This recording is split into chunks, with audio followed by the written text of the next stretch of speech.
texto, vou mostrar aqui na prática na área de floresta.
As folhas seletivas, aves selvagens, leguminosas,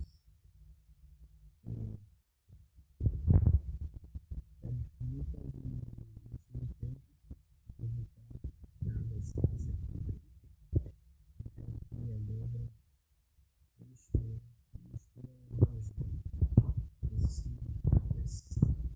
esse desenho aqui tá aqui, ó.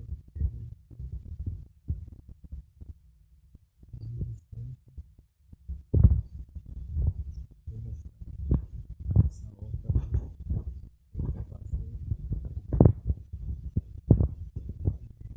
sanitária aqui, com bastante couve, e eu tenho cada receita.